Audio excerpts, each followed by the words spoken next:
The need for us to do this can only increase. So we have a new thing we must all learn more about.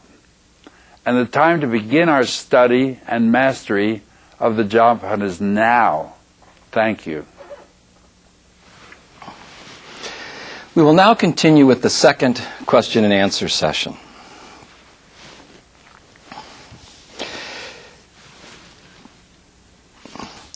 I'm going to ask a question to both of you, if I may. Many so-called third world countries are fearful of labor migration because they do not wish to lose their brightest and most creative citizens. We heard a question about this before, and we've had some response. You began to indicate that this was not necessarily a real fear, that there were some other countervailing forces. So what I'd like to do is revisit that, first of all, from the perspective of an institution who is down there, who fears that their best students are going to leave, and then secondly, from the perspective of not the institution but the individual student who may in fact be the brain who is being drained, if you will. So maybe you could just set the stage a little bit by talking about the institutions. I think educational institutions in my country are very concerned about this issue because there's been considerable pressure in recent times for educational institutions to be the biggest and the best. And one way of demonstrating that is to have the best faculty and the brightest students. And so there is a fear that their reputations will diminish in some sense if they don't have the biggest and the best. And even in my visits to the States, I see that here as well, and I'm sure it applies in other parts of the world. A couple of things I'd want to say. First is, there is a limited number of best and brightest. A fact. The top 10% of the population is the top 10%. And everybody can't have the top 10%. So by having a strategy which seeks to be or attract the top 10%, you're putting yourself in a position where the pool of available people is fairly limited. But the second thing I'd say about that is, what's the definition of the best and the brightest? And I think one of the creative opportunities that exists nowadays is to be a bit more inventive about what it is you're looking for, about identifying the little niche that you operate in. And if you can identify that niche either as an educational institution or as a business, you can find people who others might overlook, who can actually be the people who will make it easier for you to develop to be the best in that niche. And I think that's the way to avoid this generic thing called the brain drain. Find your own group that you want to attract and then make sure you're attractive to them. And Mr. Bolles, I'm the brain who is studying in Latin America, and I would like to be drained. What would I do in order for me as an individual to promote myself and optimize my employment opportunities? Well, I'd like to step back from that for just a moment and address something Charles just said. We all can envision a system where the brain drain wouldn't occur, and that would be where the universities and the countries themselves are free to dictate where the graduates go and say, you must stay here, that's the condition for getting educated, etc. We know we don't like that solution, but it is a solution. It ends what we would call the free market, certainly for the individual. What we do have is precisely that kind of a free market where people are free to say where it is in the world they want to work. And what I lament is that there isn't enough attention given to what it is that draws people to other countries and other environments. There's not enough interviewing being done as they leave to find out, well, why are you going there? Obviously they're going there, wherever there is, because there's something about that they feel about that environment that they feel will feed them. Maybe the culture itself, not the job. But we need to know more about why people migrate, why the so-called brains leave. Now, to answer your specific question, if I were a brain and I wanted to be invited, as it were, to come to another country, you have to do the networking. which the Internet offers a wonderful opportunity for if you have access to the Internet and you're Internet savvy. That is to say, you can get in a chat room for your particular specialty on the Internet. If it's IT or informational technology, for example, you can find similar spirits in other countries where you can chat. And you develop a network that way that we never had really a good way of accessing until the Internet came along. So I think the problem for me is, as you were just using the analogy, for me as a brain, if I wanted to go to another country, I have a lot more ways to get there now than I used to before the Internet came along. Thank you. Our next question is from Colombia. It is from the Federación Nacional de Comerciantes, known as FENALCO, in Medellín, in Colombia.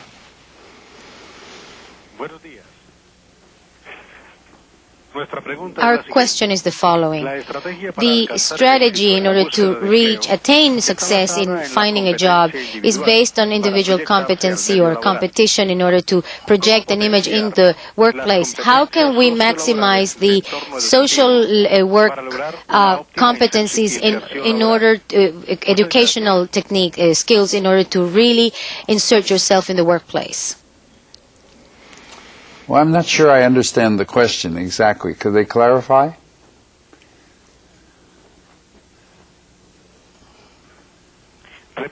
Let me attempt, while she's talking, to talk about optimization of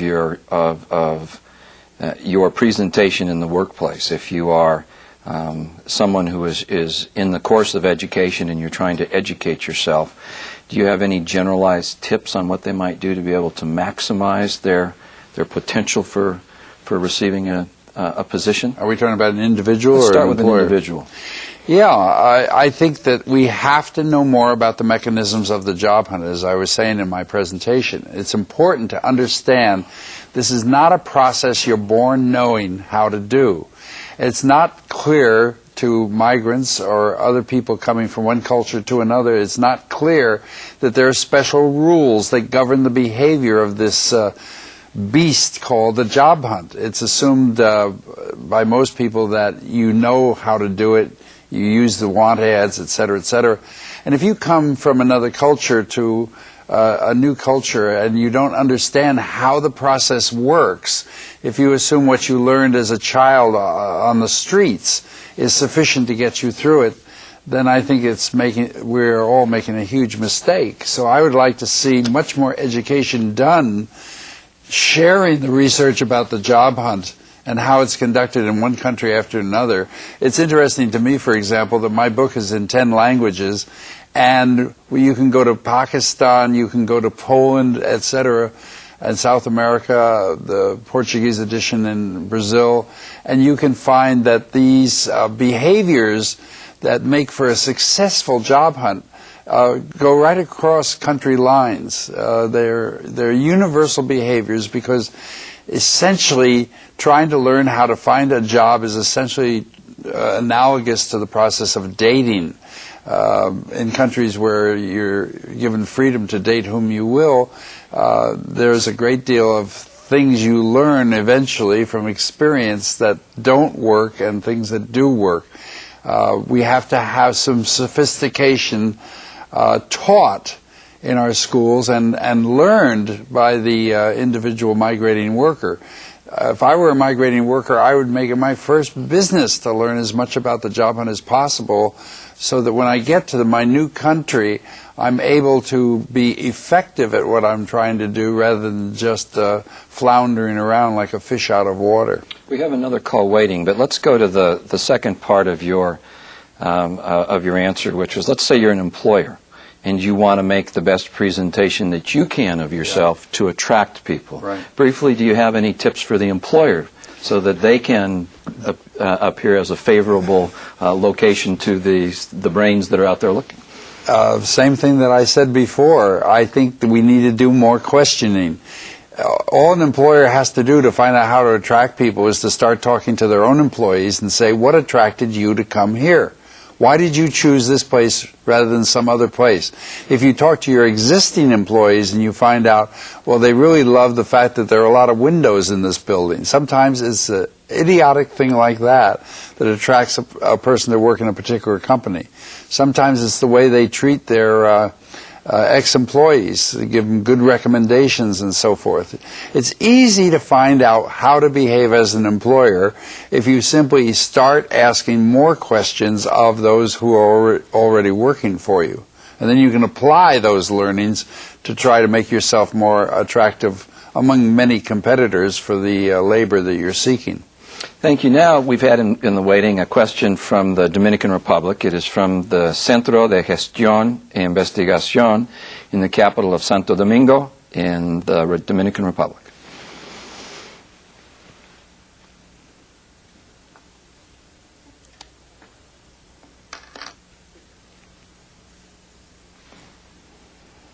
Está la llamada. The call. They're line. Is Fenalco on the line? Fenalco está allí. We're having a small problem with the communication. Just give us a second and we'll make contact with them.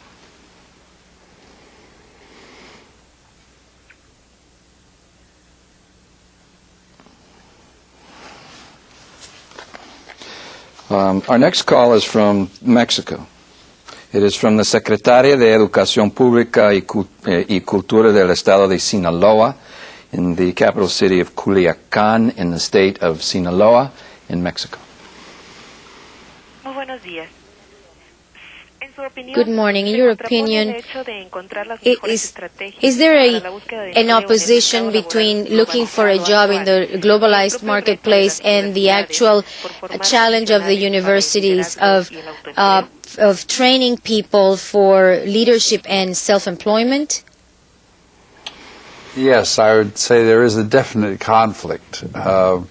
What the university typically concentrates on is teaching the subjects that its students want. Obviously, every university, even government-sponsored universities, have to survive economically, and they will only survive if they're teaching subjects the students want. So they tend to teach those specialties, we call them fields, such as physics, electronic engineering, and so on, that will fit the person to go out and do the work. But what I've been arguing for 30 years now is that we, as universities, we have to teach something in addition to that. We have to teach what you might call the linkage. How do students link up with employers who can hire them for the specialties they've been studying in the university? And I truly believe with all my heart it is the university that has to remedy this situation to some degree. It's the university that has to see its mission is not merely to teach the particular subjects that will fit the person for work in a particular field. They have to teach them about how do you go about leaving the university here and linking up in an intelligent way with employers who can hire you for appropriate skills. And the fact that there's a vacuum in this area is what has troubled me for 30 years. I've seen some progress, but not nearly enough in various countries. Thank you. Next, we have another question from our friends in Baja California Sur. It's from the Universidad Autónoma de Baja California Sur in La Paz, in the state of Baja California Sur in Mexico. Buenos días. Mencioné alguna estrategia Hay mucha de la inmigración.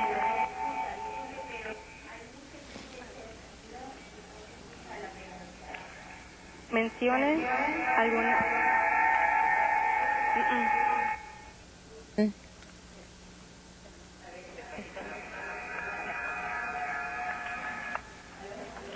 Bueno.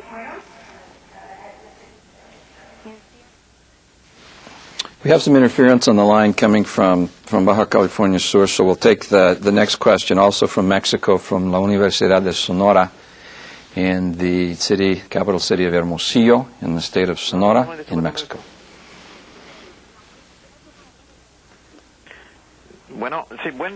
Good morning.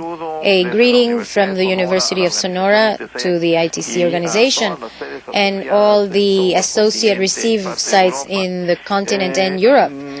Let me first congratulate you and all of us for this wonderful program and the enthusiasm of starting a new series of this wonderful program, which is an example of live communication and what technology can do for us, and for education, for multicultural experience, which enables us all to reflect upon all these different topics that are so current and so important for our development, both on an individual level and organizational levels. My question is, in addition to congratulating the speakers and the moderator, Dr. Brass and Dr. Bolles, the question is for Dr. Brass. From your own perspective, could you please explain to us what elements or basic features that you believe are very important in order to create this workplace, this friendly workplace, so that all those of us who are looking for a job, as well as those of us who can offer jobs, can do this? How to create a friendlier environment? Can I thank you for the question? I think a profound answer to that question has to be many of the things that Dick has been talking about. There are some very specific skills and attributes that both employers and employees can bring to make that work. And I think some of the things that Dick talks about in terms of learning how the process happens are very important. But as a very fundamental comment about how to make employment workplaces friendly places, I'd try and turn on our head the notion of the last 30 or 40 years that the organisation exists for the benefit of the organisation. The idea that it is the success of the company that is going to make the workplace a good place to work seems to me to be looking at things the wrong way round. First and foremost, the way to make a workplace friendly is to make it work for the people who are there. Make the workplace work for the people who are there and the people who are likely to come, and your company will be successful and all the other things that you need to have will happen. Dick mentioned earlier, one of the reasons some people like working in places is because of the way they treat ex-employees. If you care about the people in your workplace, then you care about those who are leaving. If you just care about the company, then the person who's leaving is no longer part of the company and they often just disappear. I think that's a very powerful lesson in there for how you deal with this issue of making workplaces friendly. Concentrate on making it work for the people first, and the benefits to the company will flow. Thank you. Our next question is again from Cuba, from CENI Internet in the capital of Havana in Cuba.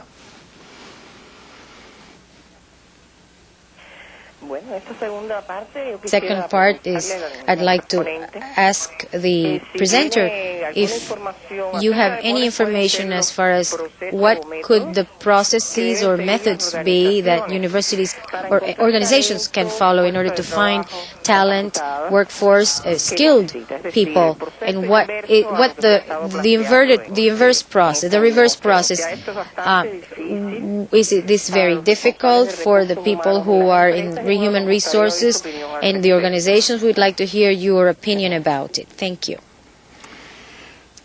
Anyone want to volunteer? Mr. Bolles, you're ready? Sure. At the ready.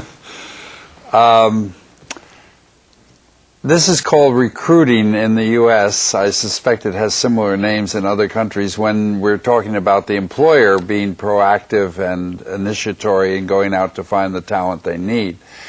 And there has been a vast change in the recruitment industry in the past 5 years for sure, and maybe longer, where they more and more depend on the sites on the internet to do their recruiting. Sometimes they depend on their own site, where they will have people come and list with them what it is they want and so on. The company will say, I'm an attractive company, and here is the particular reason why we're so attractive, and if you're interested in this, in other words, they'll present an alluring verbal sales brochure over the internet for their company. They'll also typically go on large job boards and try to list themselves there, thinking that the people will come there. And there's also been a development of a third category of recruitment sites on the internet, which are sites that are called niche sites. They're very, very narrowly concentrated on a particular kind of skill, and a company that wants somebody with those skills will put notice up on these niche boards saying that they need this talent and they need it badly. The recruitment field has changed a lot. It used to be just an individual company, at least in the U.S., which, as I indicated, is a kind of a bellwether for many of these trends. It's the first place where the trend appears, and they have learned a lot from the kind of things that have happened in their experience with this. There's a downside to it, which I need to mention, and I need to mention it very badly, and that is that the rate of return for the job hunter from going to these sites is very, very troubling. 45% of all companies never even answer the resumes that are posted on their own site. So if companies want to increase their ability to find this kind of talent, they have to, shall I say, clean up their act on the internet and be sure that if they post a job posting, they are responsive and they acknowledge receiving. Sometimes a company will go on the internet 81 days, this is again research, 81 days before they acknowledge the job hunter who has said, I'm the man or I'm the woman that you're looking for. So if I were prescribing for companies what they could do better, I'd say go on the internet and make sure that your communication is timely and relevant. Thank you. Our next call is from Mexico. It's from La Universidad Tecnológica de Tecamachalco. It's in the city of Tecamachalco in the state of Puebla in Mexico. Muchas gracias. Buenos días. Saludos para todos. Greetings to everybody. Our question is, the exchanges, job exchanges in the universities, could they be a strategy to find jobs for the people who graduate from those universities? What recommendations do you have as far as managing and promoting that? And do you know the percentage of success that universities have as far as placing their graduates? Yes, we do know quite a bit about it. There was a university in Ohio in the U.S. that boasted it placed every single graduate in a reasonable job. The problem with that boast is that job hunting is a repetitive activity. If you're going to go look for a job, you want two things to happen as a result of your looking. You want to find a job, but you also want to master the steps for creatively searching, because you're going to be doing it again and again and again and again. And therefore, your demand should be of the job hunt. I not only have found a job, but I have learned how to go look for a job. And that's why I've said the universities need to teach this research, need to tell everything researchers have turned up about how you go about effectively doing your job hunt. When they just place the student in that first job, they can boast, as this university in Ohio did, we place every graduate, but they have essentially crippled them from being successful at subsequent job hunts because the student has never learned how to go about the job hunt. And that should be the first goal of the university. I want to teach you the process that research has indicated is the most effective. A university is for research. This is the research, among others, that they should be teaching. Thank you. Our next question is from Panama. It's from the Universidad Tecnológica de Panama in Panama City, Panama. It is directed to you, Mr. Bolles. It's a fax that's been handed to me, and it says, many of us are looking for things that systems can do to effect change. In your presentation, you've heavily emphasized what individuals can do. How do you see these two things relating? How can individual change and systemic change work together?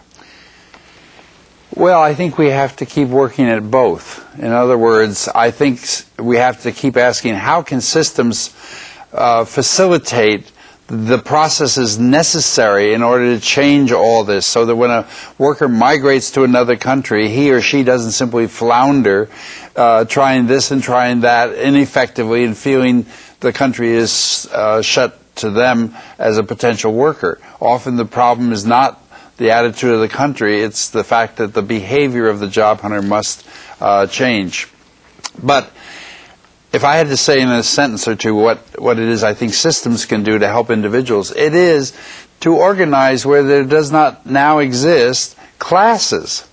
They can be held in cities. They don't have to be held on university campuses. Privately funded by organizations that are concerned about the workers in their country, whether they work there or work elsewhere. They can start up, as we have in the bellwether country of the U.S. in this respect, they can start up private organizations that give classes once a week and then homework and teach the kind of thing that I've been emphasizing in my presentation and since, so that the system is working to increase the education outside of the typical university structure. And that's how I think the two of them can work together. Okay, now I am going to break the script a little bit, and I'm going to ask a question. We've got about 2 minutes, and so each of you has some time to answer this. Part of an individual's search or an employer's search is the rejection. Not everyone gets a job. Individuals will be faced with the rejection. Employers will be faced with writing a rejection. What advice do you have to make this not a devastating and negative experience? Can an employer do something in rejecting an individual to still enhance its image? And what should an individual do if it's applying for a job, if he or she is applying for a job and receives a rejection? Well, I know a particular company in the U.S. This was some years ago, and I'm not sure they still do this. But what they did do is they would advertise within the company for whatever skills they needed, and they would get typically 4 applications from within the company for that particular position. What they noticed was the company had to go outside sometimes to find the actual skills they needed. But let's say they found one person within the company who was just a perfect fit for the opening.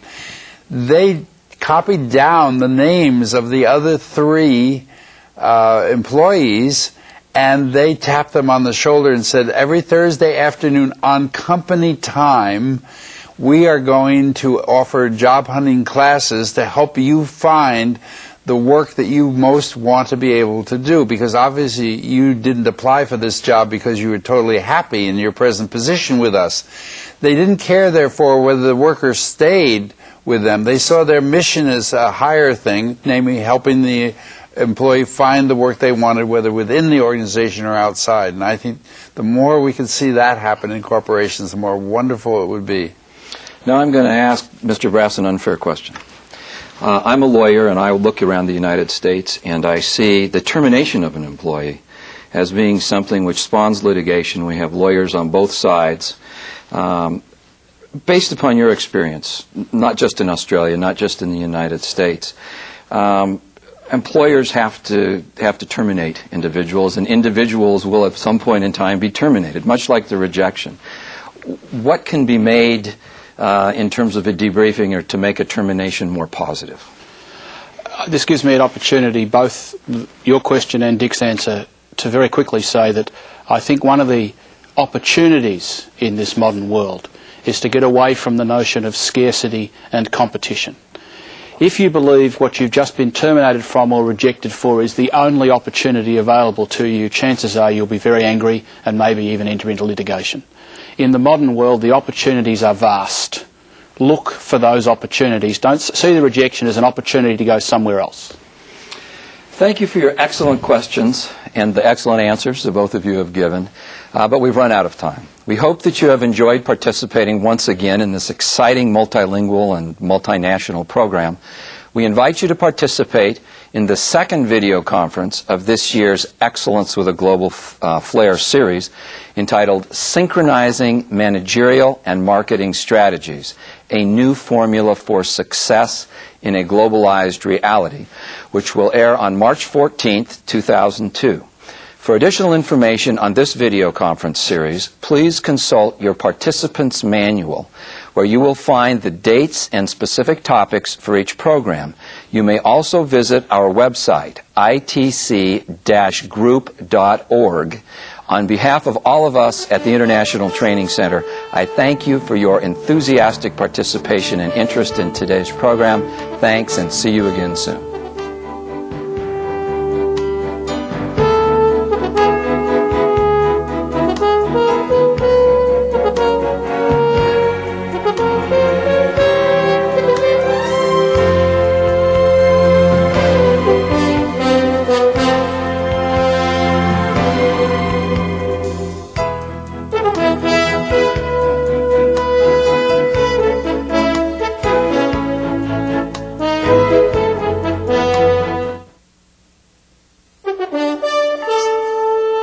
Thank you.